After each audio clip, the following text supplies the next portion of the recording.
जिस गोपी ने अपना मुख छुपाया मां के कहने पर ठाकुर जी से, जब उसने ठाकुर जी को देखा तब उसके मन में आया कि अरे मां, विश्व की मां तो बालकों का कल्याण करने वाला पथ दिखाती है, पर आपने मुझे कैसा मार्ग बताया। जिस संसार से मुख छुपाना चाहिए था उसको तो दिखाने की आज्ञा दी, और जिनको दिखाना चाहिए था उनसे छुपाने की कह दी। बस कृष्ण दिखें कैसे भी। समय आया, इंद्र पूजा बंद करके सब ब्रजवासी गोवर्धन पूजा करने के लिए गए, और 84 कोस के जितने ब्रजवासी हैं सब इकट्ठे भये। और वहीं इंद्र ने जब कोप करके वर्षा की, 7 वर्ष के ठाकुर जी ने 7 कोस लंबे चौड़े गिरिराज पर्वत को अपनी बाम हस्त की कन्नी उंगली पर धारण किया।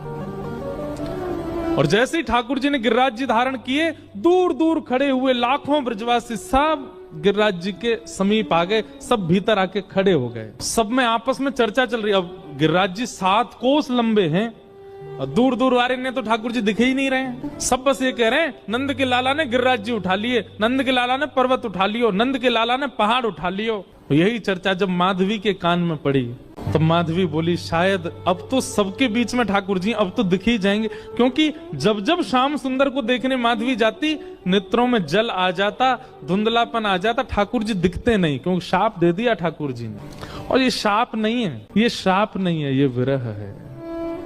ठाकुर जी दिखते नहीं है मीरा को, माधवी। लेकिन आज सोचने लगी सबके बीच में ठाकुर जी खड़े, यहां तो मैं छुपके देख ही लूं उनको, शायद दिख जाएं। जैसे ही नेत्र भर के ठाकुर जी को देखने का प्रयास किया, जल भर आया नेत्रों में, मानो जैसे कोई धुंध आ गई हो, खूब मीड़ रही है अपनी आंखों को, मीड़ मीड़ के लाल कर लिए हैं, लेकिन ठाकुर जी दिख नहीं रहे हैं। आज पीड़ा असहनीय हो गई माधवी की।